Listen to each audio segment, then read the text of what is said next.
Sesungguhnya harta, dinar, dirham, uang di mana-mana selalu bikin hebat orang yang memilikinya.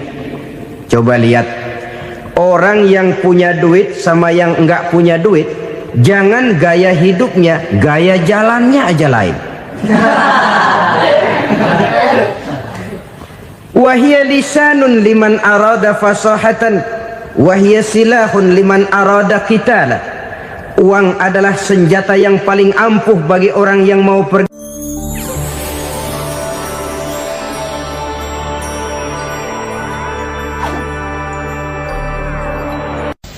Bapak-bapak, ibu-ibu, saudara-saudara kaum muslimin rahimakumullah. Murai di dahan dan kokok ayam di kandang.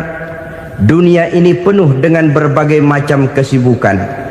Sejak dari petani yang turun ke ladang, pedagang yang berangkat ke pasar, pelajar yang menuju sekolah, sampai kepada pegawai yang berangkat ke kantor, seluruhnya tidak lain untuk mencari sesuatu yang bernama bahagia. Setiap orang menginginkan kebahagiaan, dan tidak seorang pun menginginkan kesengsaraan dalam kehidupan ini.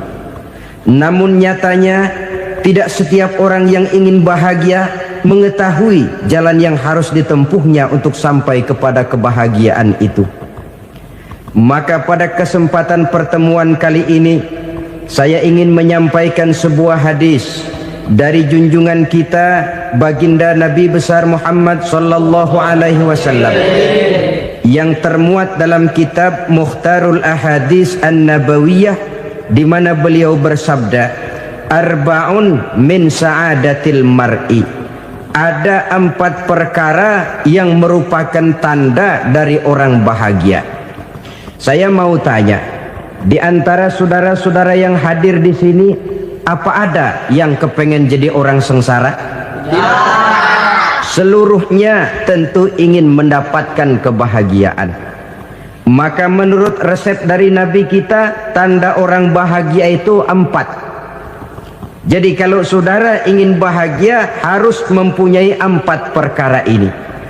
Yang pertama, orang bahagia itu kata Nabi, darun wasi'un. Punya rumah biar bagus asal gede. Enak ngaturnya. Daripada sudah punya rumah kecil, adanya di pinggir kali, gubuk, kalau hujan bocor, miring lagi, kiamat. Loh, kalau gitu Islam materialis dong. Hadis ini boleh diartikan dengan makna hakiki, arti yang sebenarnya. Boleh diartikan dengan makna majazi, arti kiasan. Kalau dia diartikan dengan arti kias, maka yang dimaksud darun wasi'un ay qalbun wasi'un. Rumah yang luas tidak lain daripada hati yang lapang. Karena di situ kunci kebahagiaan yang sebenarnya. Walaupun kita cuma tinggal di petak berukuran 2 kali 3 meter, kalau hati kita luas-luas rasanya rumah itu.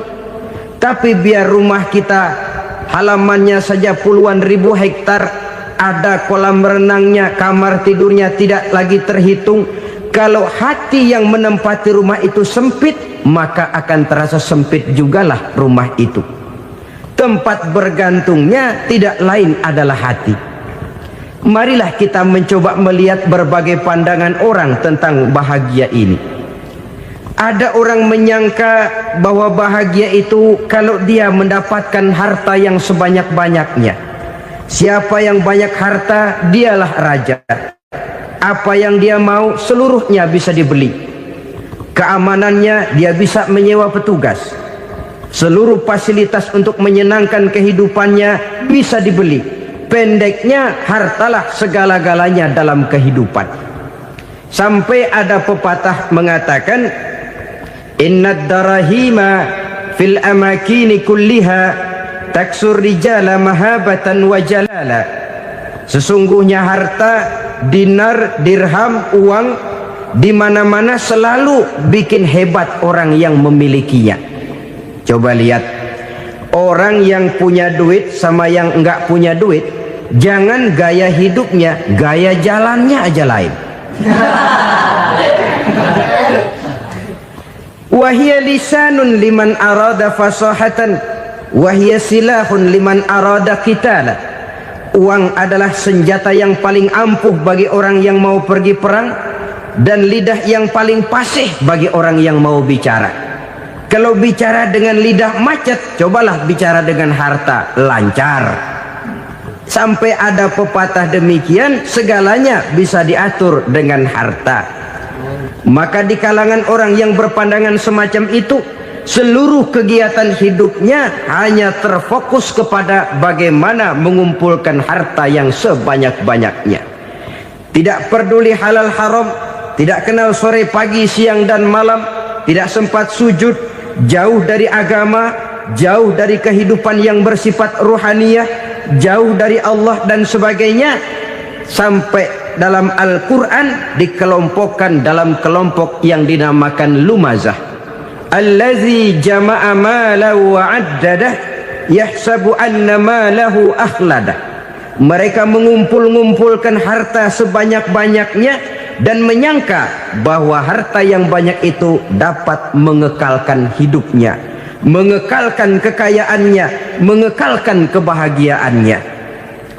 Saudara hadirin yang berbahagia, kalau pandangan hidup ini benar, artinya kalau harta memang merupakan satu-satunya hal yang dapat membuat orang bahagia, tentu di rumah mewah tidak akan pernah ada tangis derita.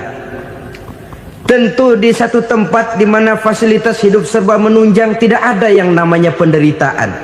Tapi suka dan duka, sedih dan gembira, senyum dan tawa adalah milik setiap orang, baik dia punya harta maupun dia tidak punya harta. Nyatalah bahwa harta semata-mata bukan merupakan jaminan bahwa orang akan bahagia, walaupun tanpa harta orang sulit untuk bahagia. Saya mau cerita, ada orang super kaya, namanya Aristotle Onesimus, raja tanker Yunani. Dia punya kapal tanker saja konon sampai 11 banyaknya. Punya perusahaan penerbangan yang disebut Olympic Airlines. Punya hotel di berbagai kota besar di dunia ini, sejak dari New York, London, Paris, Rome dan sebagainya. Bahkan punya pulau yang dia namakan Pulau Scorpio. Ini kan namanya sudah kaya nggak tanggung-tanggung, punya pulau. Nah, dia punya 2 orang anak, yang satu laki-laki namanya Alexander, yang satu perempuan namanya Maria Onesimus. Seluruh harapannya tertumpah kepada anak lakinya Alexander ini, yang akan meneruskan usahanya, meneruskan kekayaannya, meneruskan dinastinya. Apa yang terjadi? Ternyata anak yang dia harapkan yang bernama Alexander ini mati muda dalam kecelakaan pada waktu dia olahraga. Apa olahraganya? Namanya olahraga anak orang kaya, golongan jet set. Olahraganya olahraga pesawat terbang. Jatuh, ya nggak kapungut, habis mati. Tinggal satu anak perempuannya, Maria Onesimus. Tapi anak perempuan ini juga malah urakan. Terakhir dia pacaran, bahkan kemudian kawin sama orang Rusia. Rupanya Aristotle Onesimus ini broken. Kekayaannya yang berlimpah ruah, perusahaannya yang begitu banyak, siapa yang akan meneruskan? Siapa yang akan menggantikan? Sampai kemudian dia mengurung diri di Pulau Scorpio dan mati di sana secara mengenaskan. Seorang multi jutawan, seorang yang super kaya, mati menyendiri di pulau sepi. Ibarat kata pepatah, anak ayam mati di lumbung. Bukan kekurangan makanan, keurugan makanan. Begitu kehidupan Aristotle Onesimus. Dan banyak orang-orang yang sudah demikian kaya sampai dibingungkan oleh kekayaannya sendiri. Telusurilah kehidupan David Rockefeller misalnya, Henry Ford misalnya, Adnan Khashoggi misalnya.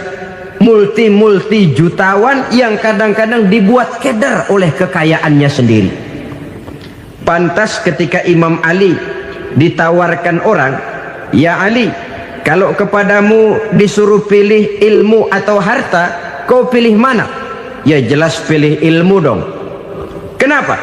Pertama, ilmu kalau kita berikan kepada orang lain tambah, tapi harta kalau kita berikan kepada orang lain kurang.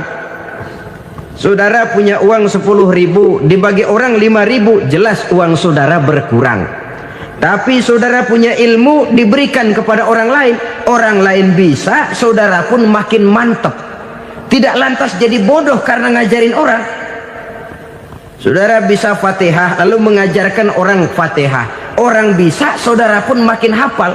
Tidak lantas setelah diajarin orang ilmunya hilang. Begitu datang dia minta orang, "Tolong ajarin saya Fatihah," udah habis, nggak ada.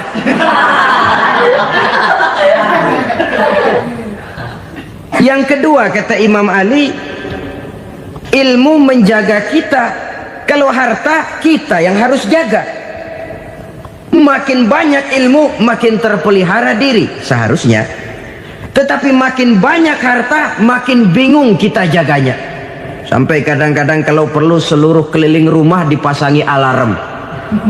Belum cukup disewakan anjing besar-besar, pasang di depan pintu, awas anjing galak. Masih belum cukup juga, cari centeng tukang-tukang kepruk jaga rumah.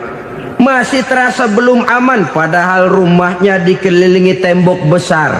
Di balik tembok ada pintu-pintunya tebal. Di balik pintu itu terbuka masuk kamar, kamar pun ada pintunya, pintunya pun kuat. Masuk ke dalam kamar ada lemari, lemarinya pun pintunya kuat, dikunci, kuncinya pun kuat. Tapi terhadap seluruhnya yang timbul cuma sekedar was-was saja. Kesimpulannya sekali lagi, tanpa harta orang memang sulit untuk bahagia. Tapi harta semata-mata tidak merupakan jaminan orang akan bahagia. Dengan hati yang luas, itu modal utama untuk mencapai kebahagiaan hidup. Orang yang hatinya luas, saudara-saudara, punya hati yang lapang, melihat kenyataan hidup ini, dia bersyukur senantiasa kepada Allah. Lantas tidak timbul hasud dan iri hatinya. Oleh karena itu jiwanya selalu lapang.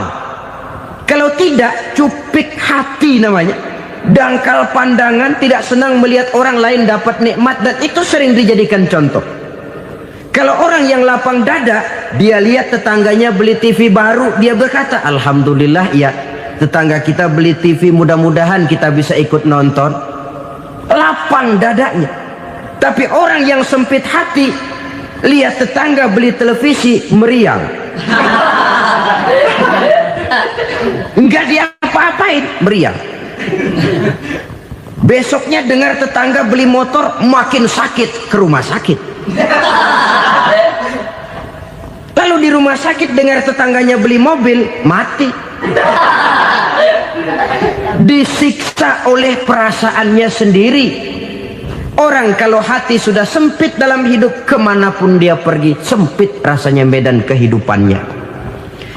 Kemudian kita melihat juga ada orang yang menilai bahwa bahagia itu katanya kalau punya kedudukan yang tinggi, pangkat yang agung, wibawa yang besar.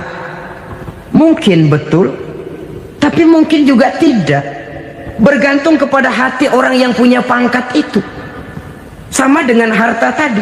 Harta akan membawa bahagia kalau dia jatuh ke tangan orang yang berhati lapang.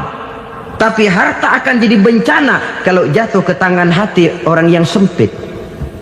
Pangkat akan membawa bahaya kalau jatuh di tangan hati orang yang sempit. Lebih dari itu, kenyataan mengajarkan kepada kita bahwa ternyata pangkat dan jabatan tidak selamanya memberikan kebahagiaan dalam kehidupan. Bahkan resikonya kelewat besar. Beberapa bukti kita bisa ambil dari para pemimpin dunia yang menjadi korban lantaran pangkat dan jabatan yang disandangnya. Saudara ingat Presiden Abraham Lincoln dan John Kennedy dari Amerika? Dibunuh orang.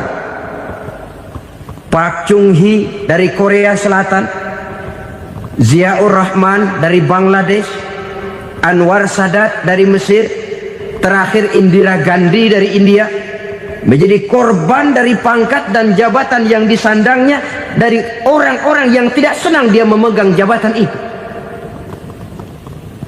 Dia akan mudah mengundang bencana, sehingga pantas kalau seorang presiden terkemuka Amerika, Harry Truman namanya, dia mengatakan jabatan presiden itu, kata dia, seperti orang nunggang macan, naik macan, harus kita taiki, kalau enggak dia bakal nerekam kita, ngeri katanya. Adapun orang yang hatinya lapang, kalau dia menerima pangkat dan jabatan, dianggapnya itu satu kesempatan untuk berbuat baik. Tapi orang yang berhati sempit, menerima pangkat dan jabatan, bukan kadang-kadang menerima, malah berusaha setengah mati mencapai dengan segala cara. Kalau perlu jilat atas, jilat atas. Jadi golongan sumuhun dawu. Jadi kelompok kulon nuwun, yes sir, yang kerjanya cuma oke bos. Kalau perlu jilat atas, jilat atas. Kalau perlu injak yang bawah, injak yang bawah. Perlu sikut kiri kanan, sikut kiri kanan. Yang penting pangkat dapat, jabatan dapat. Orang yang semacam ini, kalau sudah mempunyai pangkat dan jabatan, biasanya dia tidak menganggap itu sebagai amanah, tidak menganggap sebagai kesempatan berbuat baik, tapi malah kesempatan untuk memperturutkan hawa nafsunya yang dilatar belakangi oleh kesempitan hatinya tadi. Apalagi kalau orang memperoleh pangkat karena banyak mengeluarkan uang, seakan-akan pangkat dan jabatan itu sekarang macam proyek, pakai tender. Siapa yang berani bayar segini naik, nggak berani minggir. Padahal logikanya, kalau orang mencapai satu jabatan karena banyak mengeluarkan uang, hampir bisa dipastikan bahwa setelah jabatan itu dia pegang, langkah pertama yang akan dilakukannya ialah berusaha bagaimana uang yang dia keluarkan supaya kembali. Ya paling kurang pulang modal dulu dong. Soal mikirin rakyat soal nanti, tapi ini modal harus pulang. Itu celakanya kalau orang memperoleh pangkat dan jabatan cuma karena banyak mengeluarkan uang. Jarang orang yang mempunyai keyakinan dan pandangan bahwa pangkat dan jabatan merupakan amanah. Jadi sekali lagi, pangkat dan jabatan mungkin saja membawa kebahagiaan kalau jatuh ke tangan orang yang berhati lapang, tapi bisa jadi bencana kalau dia jatuh ke tangan orang yang mempunyai hati yang sempit. Dan lagi-lagi stresnya hati yang lapang. Lalu sebagian orang, saudara, ada yang berpandangan katanya bahagia itu kalau jadi orang terkenal, mempunyai popularitas, menjadi idola di kalangan remaja, di kalangan orang tua, di segala lapisan masyarakat. Padahal makin populer orang, makin terikat dia. Ya kalau macam kita ini kan nggak punya nama, nggak populer, tengah malam buta mau nongkrong di warung Tegal aman.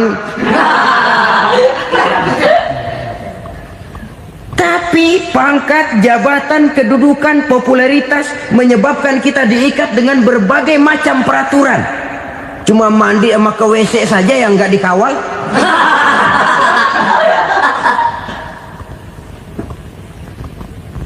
Benarkah popularitas, ketenaran membawa kebahagiaan?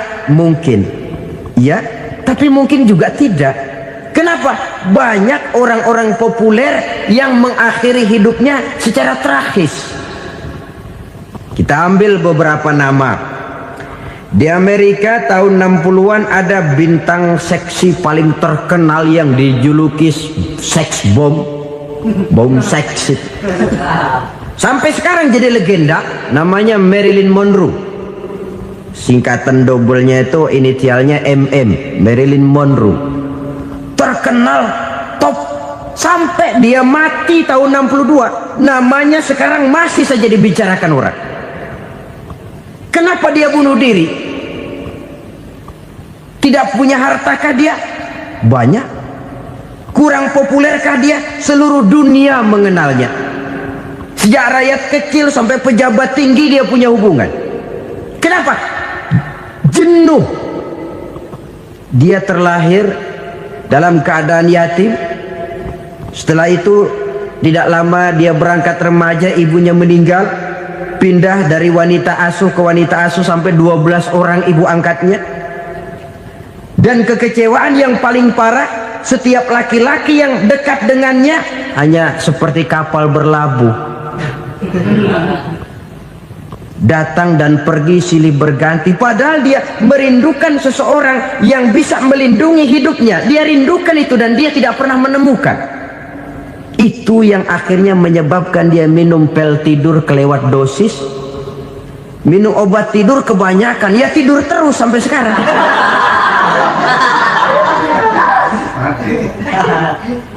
Dia mengakui, saya telah memiliki ketenaran, tapi saya tidak pernah hidup dalam ketenaran itu. Saya pandai main sandiwara, tapi saya ingin hidup dalam alam yang real sebagaimana umumnya orang. Itu yang dia rindukan. Menyusul jejak yang namanya Marilyn Monroe ini, Billie Holiday, saudara kenal tentu. Di rumah sakit dirawat. Dia juga minum obat overdosis, mati lagi. Jimi Hendrix minum obat tidur overdosis kelewat batas, mati lagi. Lalu yang menghanyutkan diri di danau, Janis Joplin dan Brian Jones. Ini orang-orang populer, orang-orang terkemuka yang mengakhiri hidup secara tragis, bukan karena tidak terkenal, mungkin karena sudah saking terkenalnya. Contoh paling belakangan, Bruce Lee. Wah, ini tukang-tukang kepruk tentu kenal siapa dia. Sampai sekarang pun tabir kematiannya masih merupakan misteri. Dan yang masih hidup juga menunjukkan gejala yang aneh. Michael Jackson, rumahnya di Beverly Hills itu dijaga sedemikian rupa, dan dia selalu curiga kepada setiap makanan harus steril, bersih dari segala macam kimia. Kemana dia pergi, itu tukang-tukang kepruk sudah selalu menjaga dan mengawal, dan dia seakan takut menunjukkan mukanya yang asli. Hingga kalau tampil ke tengah di luar show, dia kadang memakai pakaian yang tidak menunjukkan dia yang sebenarnya, takut dikenali orang. Ternyata popularitas sering jadi momok yang meracuni kehidupan manusia. Oleh karena itu, benarlah junjungan kita pada saat beliau mengajarkan orang akan bahagia kalau dia mempunyai hati yang lapang. Nah, sekarang masalahnya untuk mendapatkan hati yang lapang, caranya bagaimana? Kita kembali kepada konsep Quran. Allah mengajarkan, ala inna bi dzikrillahi tatmainnul qulub. Ketahuilah bahwa dengan banyak mengingat Allah, hati akan tenang, jiwa akan lapang. Dengan kata lain, dekat dengan agama, merasakan kehadiran Allah dekat dalam hidup. Itu muara pertama untuk mencapai hati yang lapang. Ala inna bi dzikrillahi tatmainnul qulub. Jangan macam orang sekarang ingin mendapatkan ketenangan lalu tapak di puncak gunung, di gua-gua, di tempat sepi. Iyalah kalau nggak ada ular. Kalau tergigit ular berbisa, ketenangan belum, mati jelas itu. Islam positif untuk mendapatkan ketenangan. Ala inna bi dzikrillahi tatmainnul qulubi. Bahwa ketahuilah bahwa dengan banyak mengingat Allah, hati akan tenang, jiwa akan lapang, nuansa pikiran akan luas. Karena yang namanya bahagia ada dimanapun manusia berada. Di kampung ada bahagia, di kota ada bahagia, di ngarai, di lembah, di gunung, di hutan, di lautan, di angkasa luar, dimanapun bahagia itu ada kalau kita bermodalkan hati yang lapang ini. Dan hati akan lapang kalau kita dekat dengan agama. Dekat dengan harta buat sementara hati mungkin tenang, tapi ketenangan yang relatif dan temporer. Apalagi orang tiap kali tambah harta, tiap kali tambah rencana, itu wajar. Mungkin sebelumnya saudara berpikir, kalau punya duit 5.000 enak nih. Begitu punya duit 5.000, aduh sayang kalau 10.000 aja. Tiap kali tambah harta, tiap kali lain rencana. Makin banyak rencana, makin menjauhkan kita dari yang namanya ketenangan. Padahal ketenangan merupakan unsur utama untuk mencapai bahagia. Dan ketenangan itu bermuara dalam hati manusia. Tengoklah kehidupan ini. Orang yang banyak harta dengan orang miskin, berbedakah rasa sakit yang mereka tanggungkan? Rasanya tidak. Walaupun si kaya tidur di kasur empuk berselimutkan sutra mahal, sementara si miskin meringkuk di balai bambu yang keras dan kasar. Apabila maut datang, dia juga tidak pernah pilih bulu. Maut datang menjemput si kaya di singgasana keemasannya, dikelilingi oleh para pengasuh, dayang dan inang serta para pengawal. Dan maut pun datang menjemput si miskin papa, sehingga ia tergelepar di tepian jalan. Kedua-duanya bernama mati. Kalau nyata bahwa sakit yang ditanggung si kaya tidak beda dengan sakit yang ditanggung si miskin, bukan harta semata yang membuat orang bahagia. Hati yang tenang, jiwa yang lapang penuh kedamaian, karena banyak berzikir dan mengingat Allah, itu merupakan modal utama untuk mencapai sesuatu yang bernama bahagia.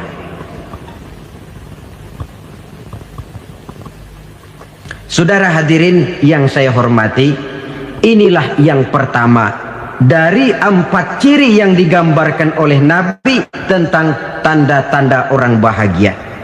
Dan harus berangkat dari yang pertama ini, hati yang lapang. Ini yang harus kita miliki lebih dahulu, baru nanti akan menyusul kepada poin yang ketiga, kedua, dan selanjutnya. Sebab kalau hati sudah terisi dengan jiwa yang lapang, seluruh persoalan insya Allah akan bisa kita atasi dengan sebagaimana mestinya. Yang kedua sekarang, tanda orang bahagia menurut baginda Nabi, markabun syariah. Orang bahagia itu, kata beliau, punya kendaraan biar cepat asal lancar. Artinya kemana dia mau pergi mudah. Apa maksud hadis ini? Kalau kita kaji lebih dalam, kendaraan itu kan alat transportasi.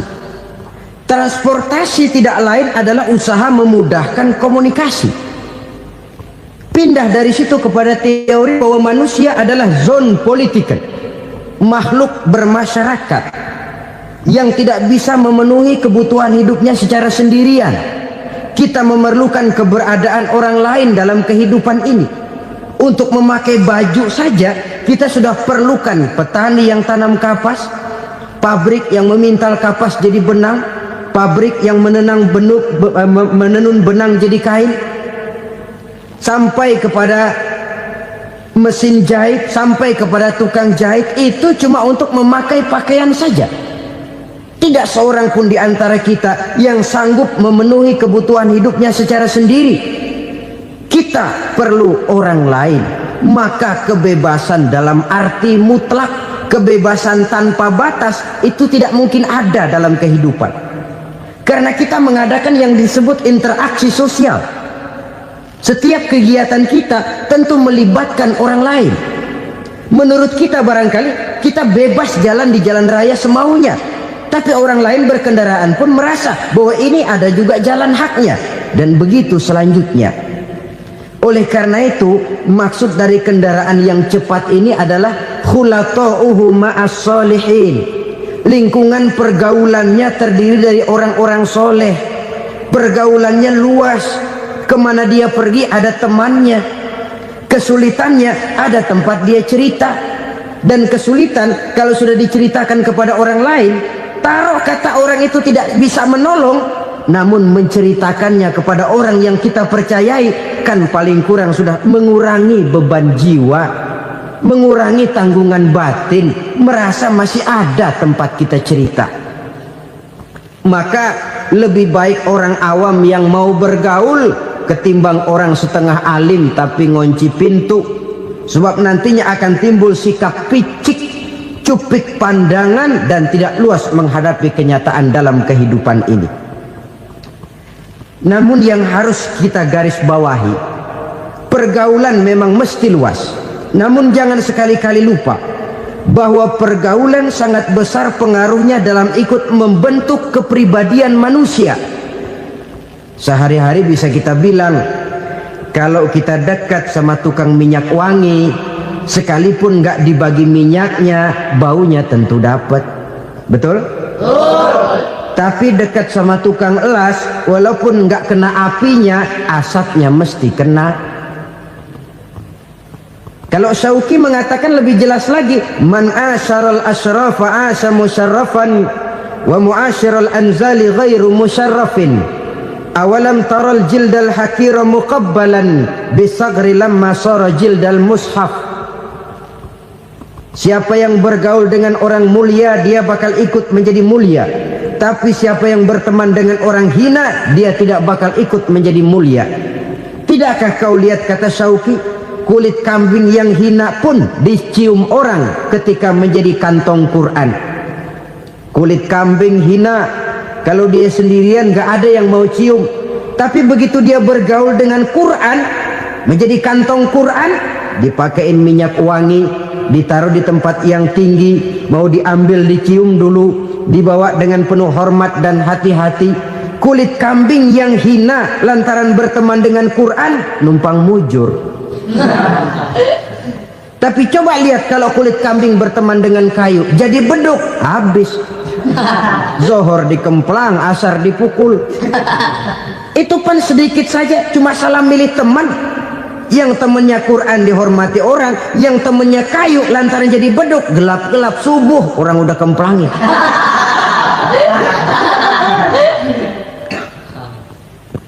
Maka terutama kepada adik-adik remaja yang masih mencari identitas diri, yang ibarat kaset masih kaset kosong, mudah diisi oleh apapun, pandai-pandailah memilih teman dalam bergaul.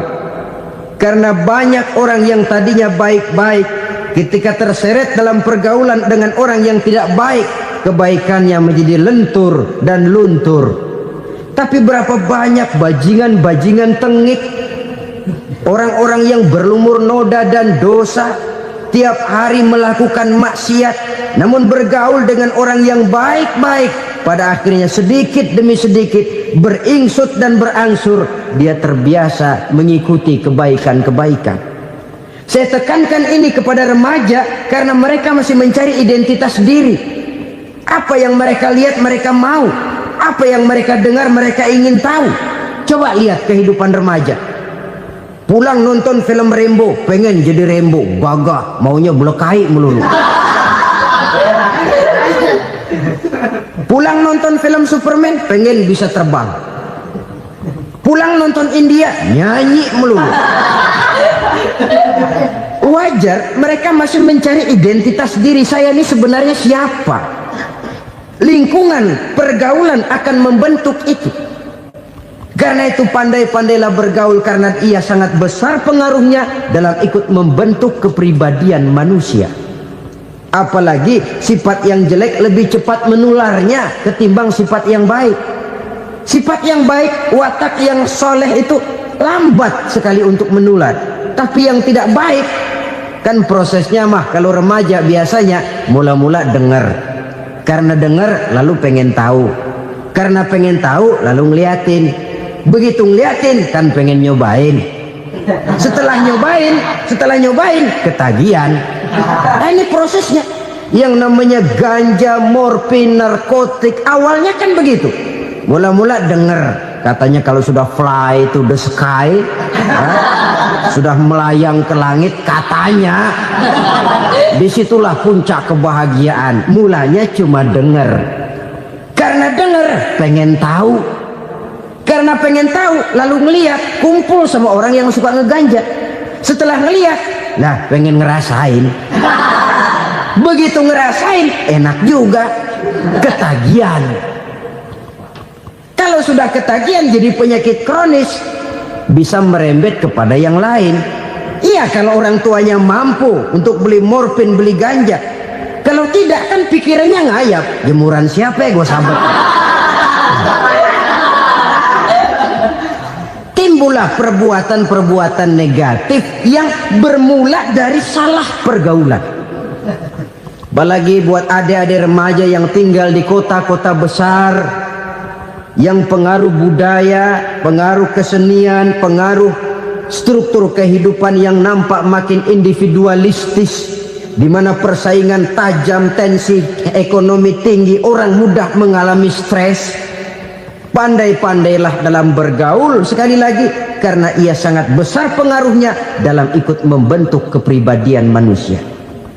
Orang bahagia punya kendaraan yang cepat, artinya punya pergaulan yang luas, dan lingkungan pergaulannya terdiri dari orang-orang yang soleh. Kemana dia pergi ada teman, kesulitannya ada tempat dia cerita. Tapi kalau sudah menyendiri, hidup sendiri, kesulitan dipikiri sendiri, bisa mati belum waktunya. Tidak ada tempat berbagi rasa, tidak ada tempat bercerita, tidak ada tempat mengurangi beban dalam kehidupan. Pantas betul kalau Islam sangat menggalakkan dan menganjurkan orang kalau sudah sampai waktunya itu untuk melangsungkan nikah. Kata Nabi, ya ma'syaras syabab man istata'a minkumul ba'at falyatazawwaj. Hai para pemuda, kalau sudah mampu memberi nafkah, kawinlah, nikahlah kamu. Kenapa? Sudah ada teman hidup, tempat berbagi rasa. Kesulitan kalau ada tempat cerita akan lebih ringan ketimbang kita telan sendiri, walaupun bobot kesulitannya sama beratnya. Saudara-saudara kaum muslimin rahimakumullah, inilah ciri yang kedua, punya kendaraan biar cepat asal lancar. Kemana kita mau pergi gampang. Dengan kata lain, setelah hati yang luas, pergaulan yang luas. Dua. Yang ketiga sekarang, tanda orang bahagia itu menurut Nabi, misbahun mudhi'un, punya lampu yang terang. Oh, itu enggak problem. Sekarang sudah zamannya listrik masuk desa, Pak. Lampu sudah terang semua. Betul, kalau itu yang dimaksud. Tapi tidak cuma itu. Karena lampu yang dimaksud di sini, lampu yang akan menerangi seluruh perjalanan hidup. Dan perjalanan hidup itu sudah dimulai sejak kita terlahir ke alam ini, sampai masuk ke alam barzah, kumpul di padang mahsyar, sampai ke akhirat. Lampu yang menerangi itu yang diperlukan. Kalau lampu, katakanlah yang paling top sekarang kan lampu jenis Mercury. Taruhlah itu di rumah kita, dia cuma menerangi rumah kita, menerangi hati pun tidak sanggup. Bila kita masuk ke alam barzah, alam kubur, sanggupkah si Mercury yang begitu terang menerangi alam barzah kita? Tidak sanggup lagi. Sanggupkah lampu yang ratusan watt, bahkan puluhan ribu watt menerangi kehidupan di padang mahsyar? Tidak akan sanggup lagi. Kalau demikian, yang dimaksud lampu yang terang di sini apa? Tidak lain amal soleh, kebajikan yang kita lakukan dalam hidup. Itu yang akan jadi lampu penerang. Di dunia nama kita akan terang, jasad kita boleh hancur terkubur tanah, tapi nama kita akan dikenang orang. Begitulah kalau orang meninggalkan kebajikan dalam hidup seperti sekarang. Ribuan orang tiap saat berziarah ke kubur Imam Syafi'i, ke kubur Imam Malik, ke kubur Imam Ghazali, ke kubur orang yang baik-baik, orang yang soleh-soleh. Kebajikannya yang ditinggalkan, yang mengukir namanya dengan tinta emas, sehingga saudara sudah terbaring di alam kubur. Orang lewat, Allah, ini kuburannya Fulan bin Fulan, dulu ini kebaikannya Masya Allah, saya ikut merasakan. Mari kita mampir sebentar, kita Fatihah, mohon disampaikan Allah pahalanya kepada almarhum. Al-Fatihah. Itu kalau orang baik-baik. Lalu saudara tanya, Pak, orang mati dikirimin Fatihah apa nyampe pahalanya? Saya jawab, kalau saudara nggak percaya, mati dulu dah. Nanti saya Fatihain, tungguin di sana. Umpama nggak sampai, balik lagi kemari. Sekarang ini kan maunya otak-otakan saja. Kalau nggak masuk otak, nggak percaya. Padahal alam gaib itu nggak bisa diotak-otakin. Sama saja dengan saudara pernah dengar cerita kapal tanpa emas tenggelam kan? Pernah nggak? Di mana? Ya, di laut Masalembo. Begitu ketampo emas tenggelam, ratusan penumpang itu terjun ke laut, dipermainkan gelombang, berjuang menghadapi maut itu. Orang lagi timbul tenggelam di lautan, dihantam ombak, kita tengokin pakai helikopter. Pak, lagi timbul tenggelam ya? Iya, tolongin.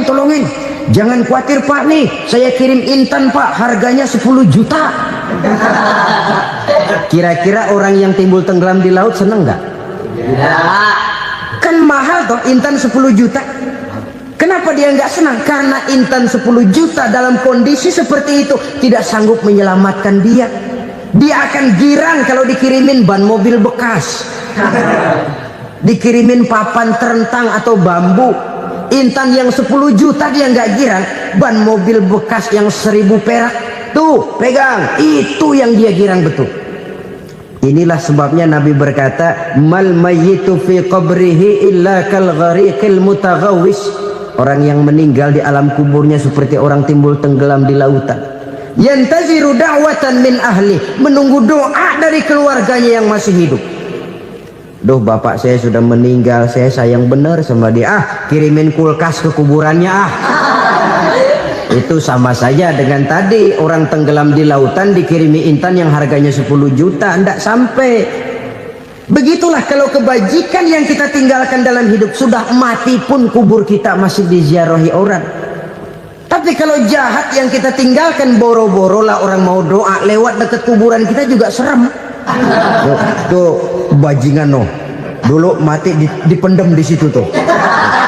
Jangan lewat situ, ntar kesurupan, jangan. Lewat saja orang ngeri. Konon lagi membacakan Fatihah dan mengirimkan doa. Hidup pada hakikatnya adalah kesempatan untuk berbuat baik. Maka sekali kesempatan itu diberikan, manfaatkan dengan sebaiknya. Sebab kesempatan kedua tidak akan pernah ada. Kesempatan berbuat baik di sini, di akhirat sudah pembalasan namanya. Sekali kesempatan itu dicabut, dia tidak akan pernah dikembalikan lagi. Kata Iqbal, hidup tidak mundur ke belakang, Bung. Berhenti diinjak orang, mundur hancur. Tidak ada kata mundur dalam hidup ini. Berhenti diinjak orang, mundur kecebur. Tidak ada kata lain, harus maju dalam kehidupan dalam artian yang positif. Hidup adalah kesempatan untuk mengumpulkan kebajikan yang sebanyak-banyaknya. Di situ nilai daripada manusia. Sekarang ini memang nggak kelihatan kok, orang yang banyak pahala sama yang banyak dosa nggak kelihatan kok. Barangkali kalau habis bikin dosa palanya pada benjol, mungkin orang takut sama dosa. Tapi sekarang sama saja, orang yang banyak dosa dengan yang nggak banyak dosa jalan bareng dari belakang, sama, nggak kelihatan beda. Tapi ada waktunya di mana pahala memegang peranan, di mana dosa diperlihatkan. Sama saja kalau kita bawa mobil siang, lampu kan nggak begitu berfungsi. Apa lalu bilang, alah ini lampu berat-beratin, copot-copotin aja dah. Tidak perlu begitu. Kenapa? Pada satu saat malam senja akan datang. Bila matahari terbenam, senja pun datang, gelap mulai merayap, disitulah baru terasa perlunya lampu. Pahala begitu. Sekarang orang yang nggak ada pahalanya nggak kelihatan dalam kehidupan. Tapi pada satu saat senja kehidupan akan datang. Ajal merenggut nyawa, malam merayap, dan hidup mulai diliputi kegelapan di alam barzah. Dikala itu kalau nggak punya lampu, alangkah malangnya kita. Sebab amal yang baik, kata Nabi, di alam barzah itu akan diciptakan menjadi perempuan yang cantik menemani kita. Amal yang jahat akan menjadi orang yang paling jelek nemenin kita. Sudah di tempat gelap yang nemenin jelek.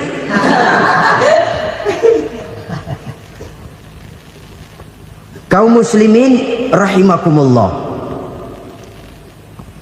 Kalau demikian masalahnya, tergantunglah kita pandai memanfaatkan waktu. Al-waktu kasayf. Waktu itu cepat sekali. Yang namanya waktu itu tahu-tahu udah tahun 87, tahu-tahu udah begitu, tahu-tahu yang kemarin anak-anak sekarang udah pada punya anak. Tahu-tahu saja itu. Begitu cepat waktu berlalu. Kalau tidaklah pandai kita memanfaatkannya, akan rugi kita. Nabi bersabda, man kana yaumuhu khairun min amsihi fahuwa rabih.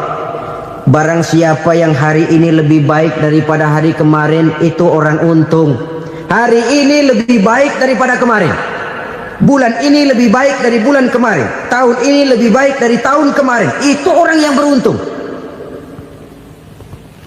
Tahun kemarin sembahyangnya maghrib doang, sekarang udah tambah isya. Tahun kemarin cuman Idul Fitri aja ngancem bener, sekarang udah tambah Jumat, lalu tambah lagi maghrib, tambah lagi isya, dan selanjutnya. Hari ini lebih baik daripada kemarin, itu orang yang beruntung. Wa man kana yaumuhu mislu amsihi fahuwa khasir. Lalu barang siapa yang hari ini sama saja dengan hari kemarin, itu orang rugi. Hari ini sama dengan kemarin, rugi itu. Bulan ini begitu, bulan kemarin begitu, tahun ini begitu, tahun lalu juga begitu. Rugi itu orang. Rugi apa? Rugi umur. Umur tambah, amalan gak pernah tambah. Dan saya pikir lebih merupakan azab ketimbang nikmat kalau orang dikasih panjang umur cuma untuk numpuk dosa. Mending mana? Panjang umur banyak dosa sama pendek umur dikit dosa? Mending mana? Mending mana? Ya, paling mending tentu panjang umur banyak pahala. Tapi kalau tidak, sekali lagi, lebih merupakan azab ketimbang nikmat kalau orang diberikan panjang umur tapi cuma untuk sekedar menumpuk dosa. Kehilangan kesadaran bahwa dunia bukan terminal akhir dari satu perjalanan. Dia cuma halte di mana kita berhenti sebentar untuk menuju kepada terminal yang hakiki. Saudara-saudara kaum muslimin rahimakumullah. Inilah lampu yang akan menerangi kehidupan. Amal yang kita lakukan di dalam kehidupan. Jadi yang dimaksud dengan lampu yang terang, kebajikan yang kita kerjakan dalam hidup. Nah, setiap orang di awal tadi saya bilang ingin bahagia. Bahagia itu kan hakikatnya kumpulan senang dan selamat. Senang, selamat. Apa bedanya? Senang tapi tidak selamat, nggak bahagia. Selamat tapi nggak senang, nggak bahagia orang. Contoh, kalau orang korupsi, duitnya banyak, senang dia, tapi keselamatannya. Ada tentara baris di samping rumahnya udah bingung, padahal tentara latihan. Tentara cuma latihan, dia bingung. Senang, tapi karena keselamatannya tidak terjamin, dia tidak bahagia. Sebaliknya pegawai negeri jujur benar, cuma segaji-gajinya, selamat nggak korupsi, tapi melarat, ya nggak bahagia juga, kurang senang. Kesenangan dan keselamatan untuk dunia saja, ya sekali lagi, kalau cuma sekedar untuk dunia saja, bisa dibeli pakai uang. Bisa dibeli pakai uang. Saudara ingin selamat, bisa dibeli pakai uang. Saudara ingin senang, bisa dibeli dengan uang. Tapi setelah mati, masuk ke alam barzah, habis kekuasaan uang. Nggak bisa lagi beli keselamatan pakai uang. Tidak mungkin lagi membeli kesenangan dengan uang. Di situ pahala yang megang peranan. Makin banyak pahala, makin banyak saham untuk membeli kesenangan dan keselamatan, untuk memperoleh yang namanya bahagia. Dan jangan lupa loh, di alam barzah kita nggak sebentar, menunggu datangnya kiamat. Loh iya, kalau kita begitu dikuburin terus kiamat datang, untung. Tapi kalau masih harus 1000, 2000, puluhan ribu tahun yang akan datang dalam satu penantian yang begitu lama, tanpa saham untuk memperoleh kebahagiaan. Satu kemalangan yang tidak ada pernah putus-putusnya.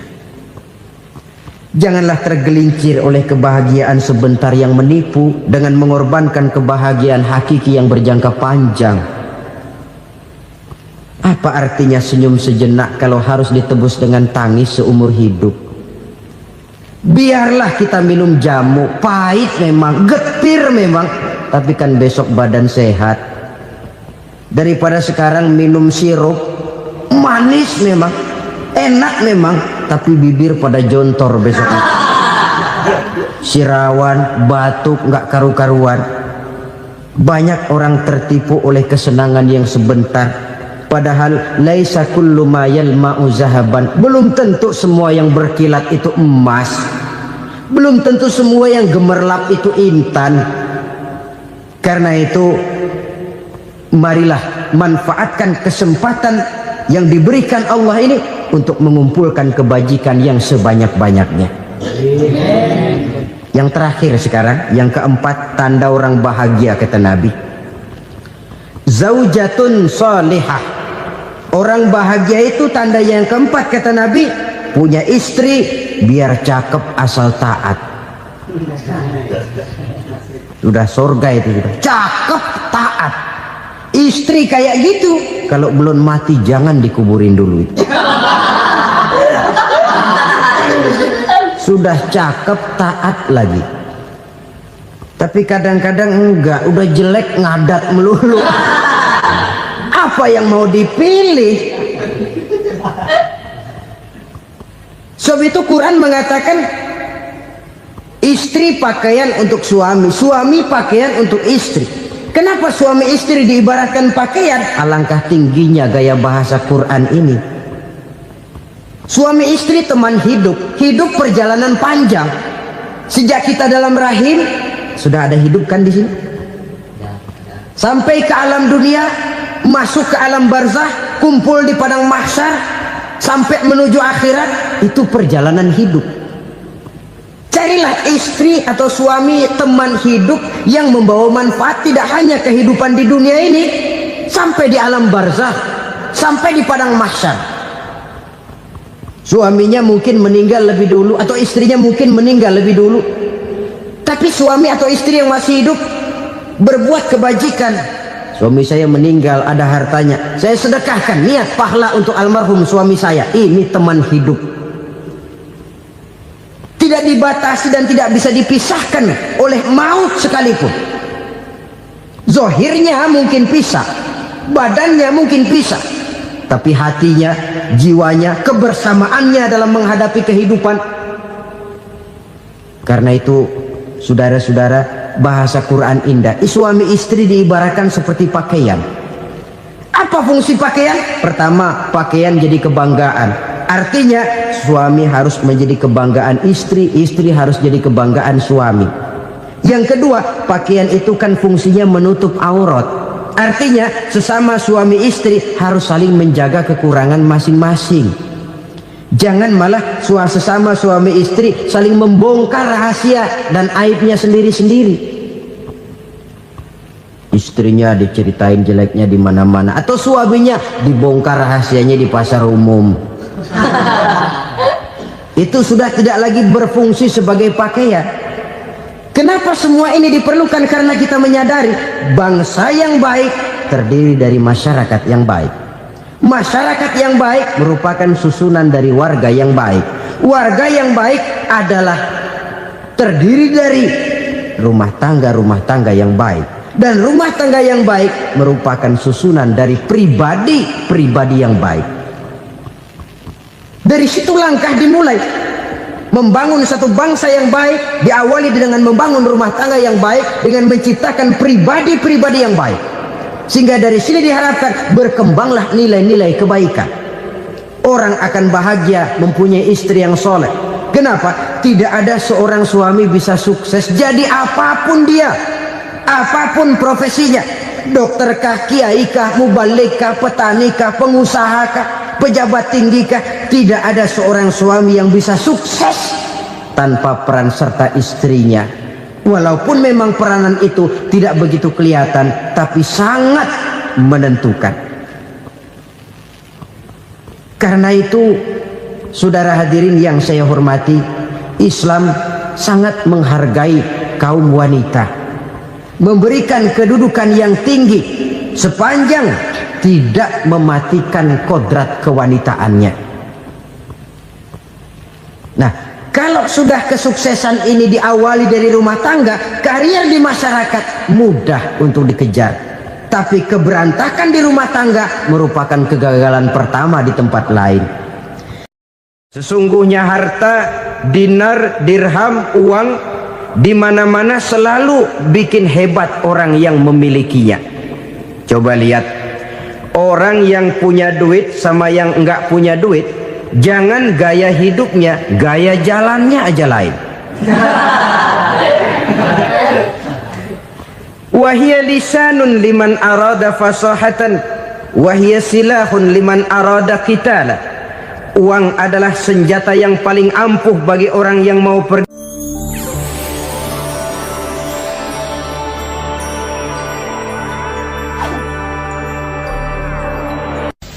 Bapak-bapak, ibu-ibu, saudara-saudara kaum muslimin rahimakumullah. Murai di dahan dan kokok ayam di kandang, dunia ini penuh dengan berbagai macam kesibukan. Sejak dari petani yang turun ke ladang, pedagang yang berangkat ke pasar, pelajar yang menuju sekolah, sampai kepada pegawai yang berangkat ke kantor, seluruhnya tidak lain untuk mencari sesuatu yang bernama bahagia. Setiap orang menginginkan kebahagiaan, dan tidak seorang pun menginginkan kesengsaraan dalam kehidupan ini.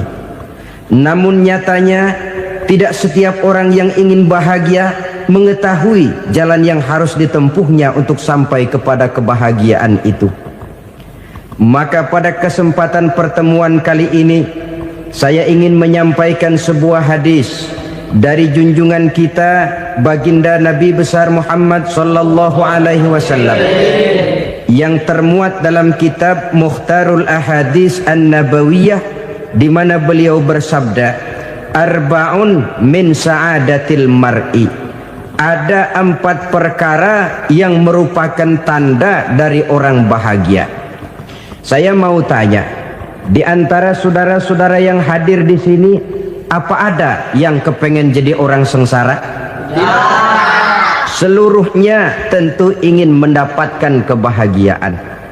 Maka menurut resep dari Nabi kita, tanda orang bahagia itu 4. Jadi kalau saudara ingin bahagia, harus mempunyai 4 perkara ini.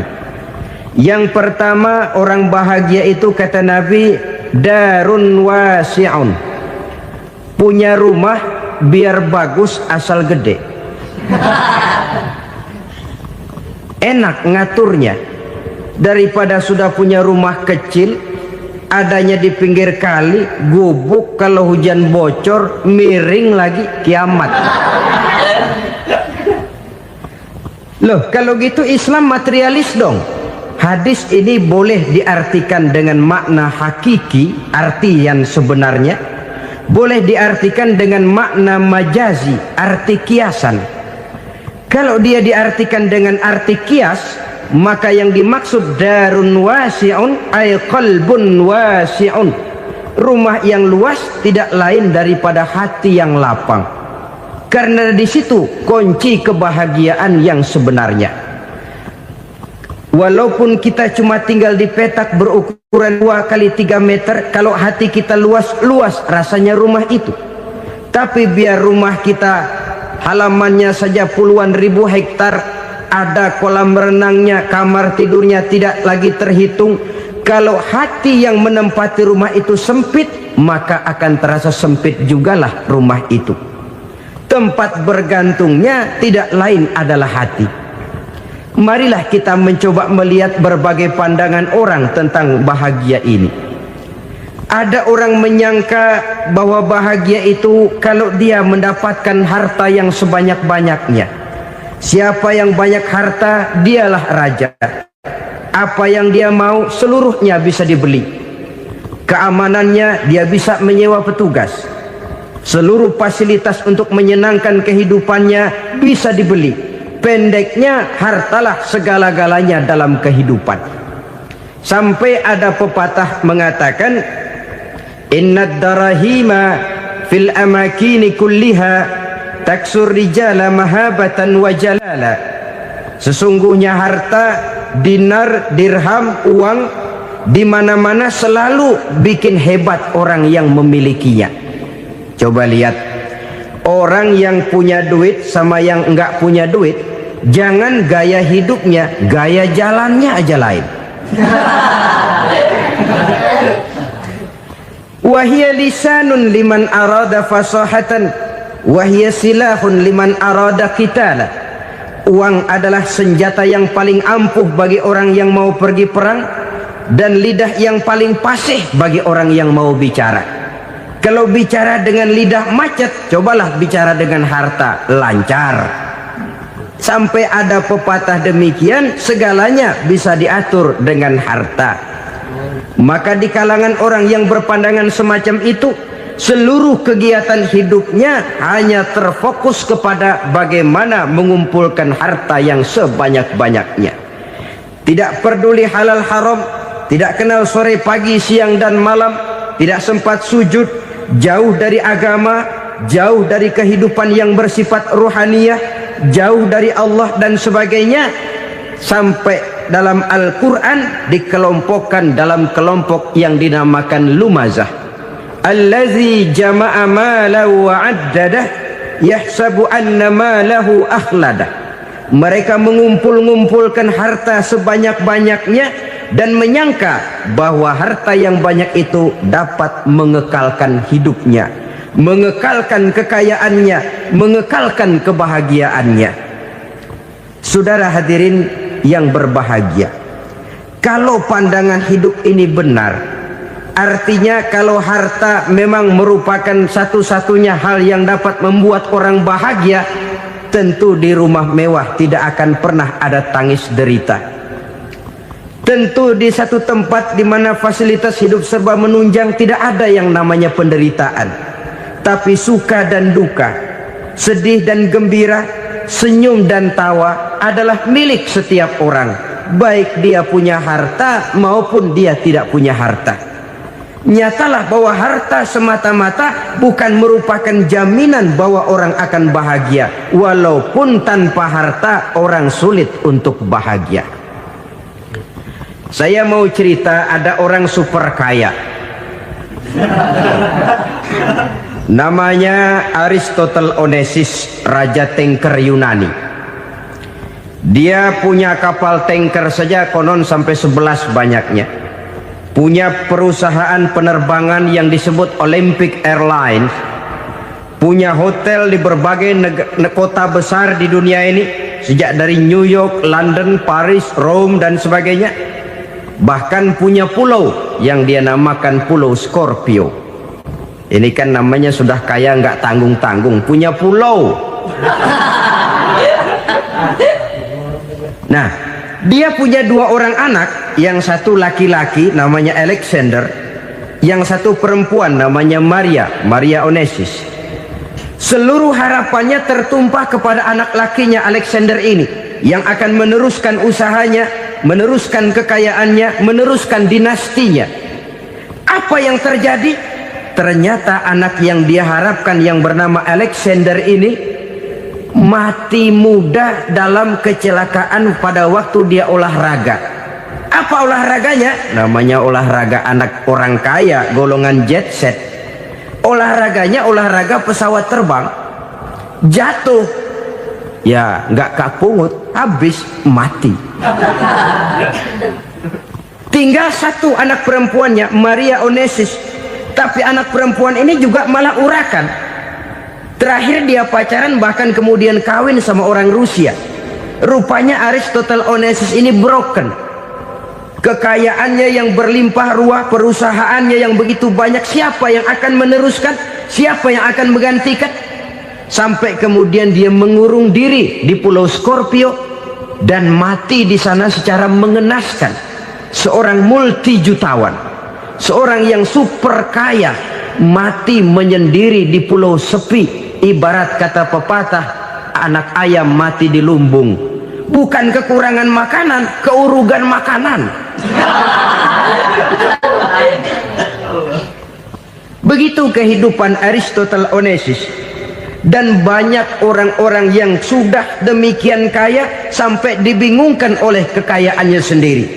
Telusurilah kehidupan David Rockefeller misalnya, Henry Ford misalnya, Adnan Khashoggi misalnya. Multi jutawan yang kadang-kadang dibuat keder oleh kekayaannya sendiri. Pantas ketika Imam Ali ditawarkan orang, "Ya Ali, kalau kepadamu disuruh pilih ilmu atau harta, kau pilih mana?" Ya jelas pilih ilmu dong. Kenapa? Pertama, ilmu kalau kita berikan kepada orang lain tambah. Tapi harta kalau kita berikan kepada orang lain kurang. Saudara punya uang 10.000, dibagi orang 5.000, jelas uang saudara berkurang. Tapi saudara punya ilmu diberikan kepada orang lain bisa, saudara pun makin mantap. Tidak lantas jadi bodoh karena ngajarin orang. Saudara bisa Fatihah lalu mengajarkan orang Fatihah. Orang bisa, saudara pun makin hafal.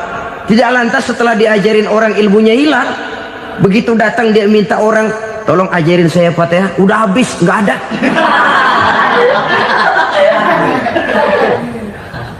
Yang kedua kata Imam Ali, ilmu menjaga kita. Kalau harta kita yang harus jaga. Makin banyak ilmu makin terpelihara diri seharusnya. Tetapi makin banyak harta makin bingung kita jaganya. Sampai kadang-kadang kalau perlu seluruh keliling rumah dipasangi alarm. Belum cukup disewakan anjing besar-besar, pasang di depan pintu, awas anjing galak. Masih belum cukup juga, cari centeng tukang-tukang kepruk jaga rumah. Masih terasa belum aman, padahal rumahnya dikelilingi tembok besar. Di balik tembok ada pintu-pintunya tebal. Di balik pintu itu terbuka masuk kamar, kamar pun ada pintunya, pintunya pun kuat. Masuk ke dalam kamar ada lemari, lemarinya pun pintunya kuat, dikunci, kuncinya pun kuat. Tapi terhadap seluruhnya yang timbul cuma sekedar was-was saja.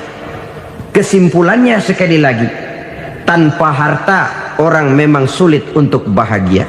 Tapi harta semata-mata tidak merupakan jaminan orang akan bahagia. Dengan hati yang luas, itu modal utama untuk mencapai kebahagiaan hidup. Orang yang hatinya luas, saudara-saudara, punya hati yang lapang, melihat kenyataan hidup ini, dia bersyukur senantiasa kepada Allah.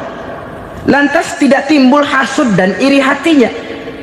Oleh karena itu, jiwanya selalu lapang. Kalau tidak, cupik hati namanya. Dangkal pandangan, tidak senang melihat orang lain dapat nikmat, dan itu sering dijadikan contoh. Kalau orang yang lapang dada, dia lihat tetangganya beli TV baru, dia berkata, "Alhamdulillah ya, tetangga kita beli TV, mudah-mudahan kita bisa ikut nonton." Lapang dadanya. Tapi orang yang sempit hati, lihat tetangga beli televisi, meriang. Enggak diapa-apain, meriang. Besoknya dengar tetangga beli motor, makin sakit, ke rumah sakit. Lalu di rumah sakit dengar tetangganya beli mobil, mati. Disiksa oleh perasaannya sendiri. Orang kalau hati sudah sempit dalam hidup, kemanapun dia pergi, sempit rasanya medan kehidupannya. Kemudian kita melihat juga ada orang yang menilai bahwa bahagia itu katanya kalau punya kedudukan yang tinggi, pangkat yang agung, wibawa yang besar. Mungkin betul, tapi mungkin juga tidak. Bergantung kepada hati orang yang punya pangkat itu. Sama dengan harta tadi. Harta akan membawa bahagia kalau dia jatuh ke tangan orang yang berhati lapang. Tapi harta akan jadi bencana kalau jatuh ke tangan hati orang yang sempit. Pangkat akan membawa bahaya kalau jatuh di tangan hati orang yang sempit. Lebih dari itu, kenyataan mengajarkan kepada kita bahwa ternyata pangkat dan jabatan tidak selamanya memberikan kebahagiaan dalam kehidupan. Bahkan resikonya kelewat besar. Beberapa bukti kita bisa ambil dari para pemimpin dunia yang menjadi korban lantaran pangkat dan jabatan yang disandangnya. Saudara ingat Presiden Abraham Lincoln dan John Kennedy dari Amerika? Dibunuh orang. Park Chung-hee dari Korea Selatan, Ziaur Rahman dari Bangladesh, Anwar Sadat dari Mesir, terakhir Indira Gandhi dari India, menjadi korban dari pangkat dan jabatan yang disandangnya dari orang-orang yang tidak senang dia memegang jabatan itu. Dia akan mudah mengundang bencana, sehingga pantas kalau seorang presiden terkemuka Amerika, Harry Truman namanya, dia mengatakan jabatan presiden itu, kata dia, seperti orang nunggang macan, naik macan, harus kita taiki, kalau enggak dia bakal nerekam kita, ngeri katanya. Adapun orang yang hatinya lapang, kalau dia menerima pangkat dan jabatan, dianggapnya itu satu kesempatan untuk berbuat baik. Tapi orang yang berhati sempit, menerima pangkat dan jabatan, bukan kadang-kadang menerima, malah berusaha setengah mati mencapai dengan segala cara. Kalau perlu jilat atas, jilat atas. Jadi golongan sumuhun dawu. Jadi kelompok kulon nuwun, yes sir, yang kerjanya cuma oke bos. Kalau perlu jilat atas, jilat atas. Kalau perlu injak yang bawah, injak yang bawah. Perlu sikut kiri kanan, sikut kiri kanan. Yang penting pangkat dapat, jabatan dapat. Orang yang semacam ini, kalau sudah mempunyai pangkat dan jabatan, biasanya dia tidak menganggap itu sebagai amanah, tidak menganggap sebagai kesempatan berbuat baik, tapi malah kesempatan untuk memperturutkan hawa nafsunya yang dilatar belakangi oleh kesempitan hatinya tadi. Apalagi kalau orang memperoleh pangkat karena banyak mengeluarkan uang, seakan-akan pangkat dan jabatan itu sekarang macam proyek pakai tender. Siapa yang berani bayar segini naik, nggak berani minggir. Padahal logikanya, kalau orang mencapai satu jabatan karena banyak mengeluarkan uang, hampir bisa dipastikan bahwa setelah jabatan itu dia pegang, langkah pertama yang akan dilakukannya ialah berusaha bagaimana uang yang dia keluarkan supaya kembali. Ya paling kurang pulang modal dulu dong. Soal mikirin rakyat soal nanti, tapi ini modal harus pulang. Itu celakanya kalau orang memperoleh pangkat dan jabatan cuma karena banyak mengeluarkan uang. Jarang orang yang mempunyai keyakinan dan pandangan bahwa pangkat dan jabatan merupakan amanah. Jadi sekali lagi, pangkat dan jabatan mungkin saja membawa kebahagiaan kalau jatuh ke tangan orang yang berhati lapang.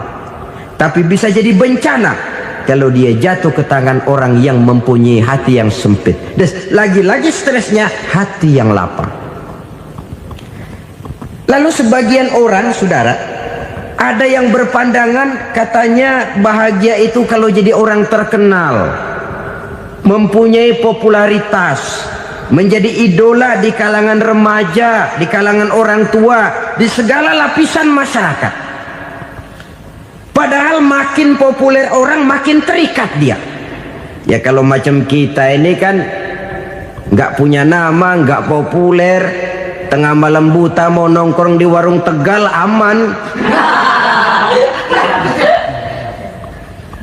Tapi pangkat, jabatan, kedudukan, popularitas menyebabkan kita diikat dengan berbagai macam peraturan. Cuma mandi sama ke WC saja yang nggak dikawal.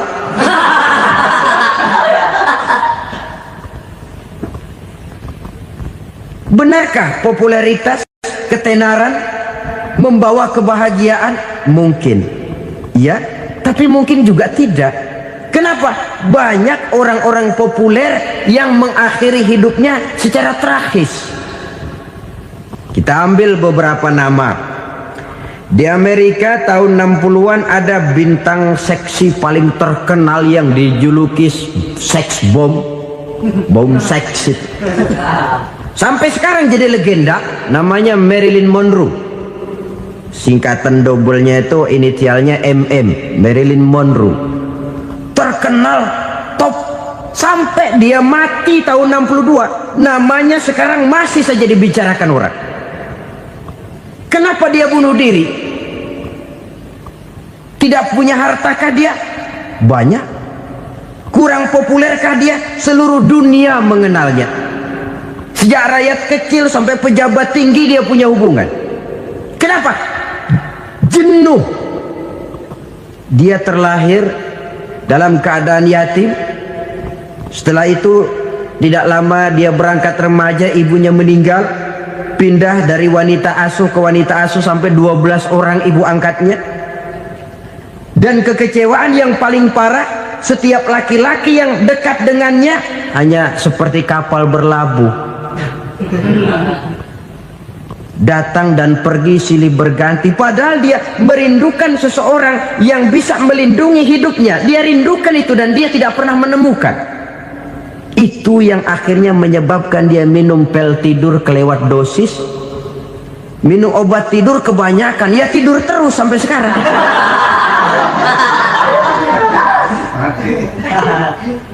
Dia mengakui,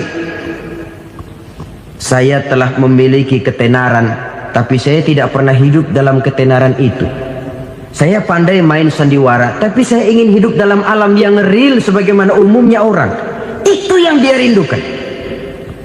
Menyusul jejak yang namanya Marilyn Monroe ini, Billie Holiday, saudara kenal tentu. Di rumah sakit dirawat.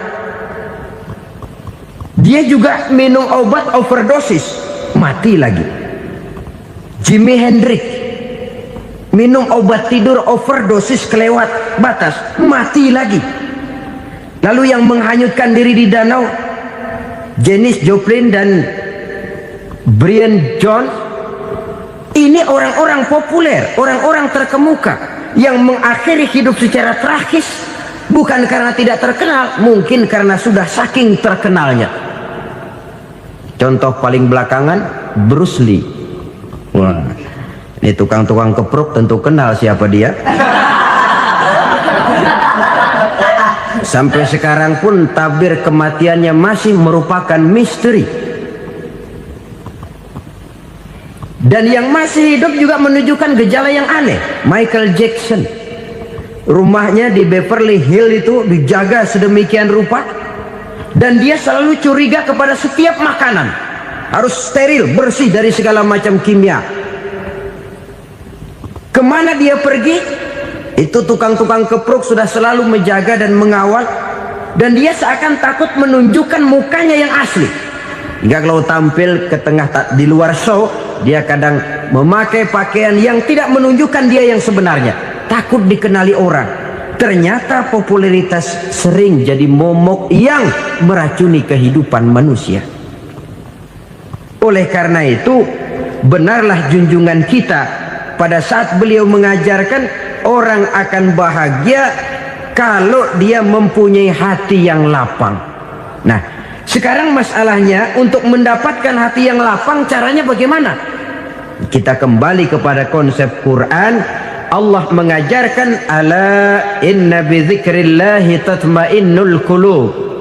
Ketahuilah bahwa dengan banyak mengingat Allah, hati akan tenang, jiwa akan lapang. Dengan kata lain, dekat dengan agama, merasakan kehadiran Allah dekat dalam hidup. Itu muara pertama untuk mencapai hati yang lapang. Ala inna bizikrillahi tatmainnul qulub.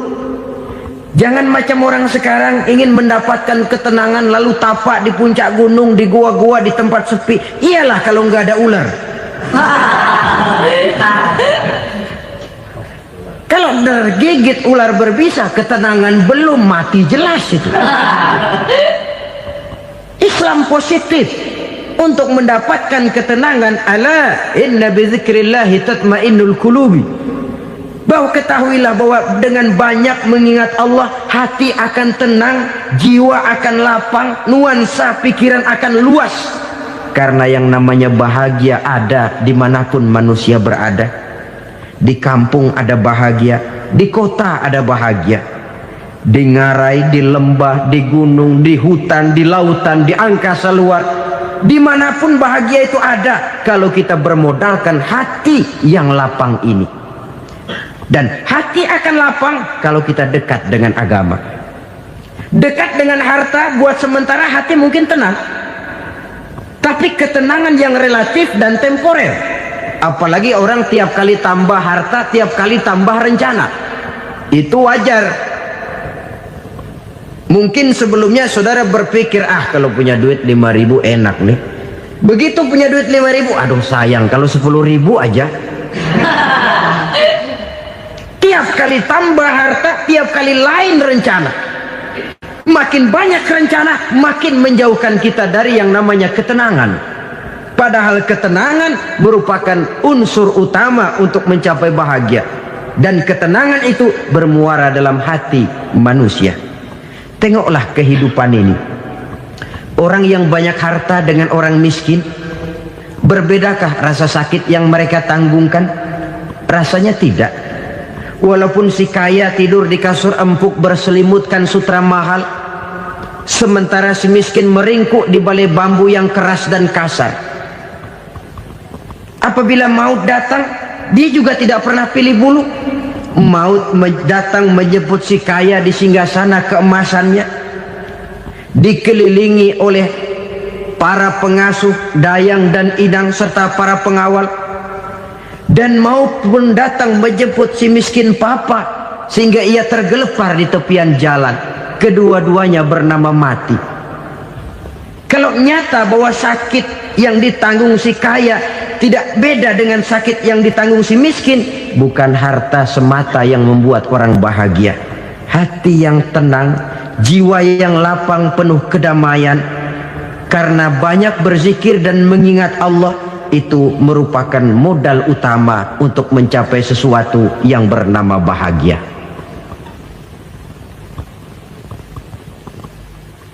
Saudara hadirin yang saya hormati, inilah yang pertama dari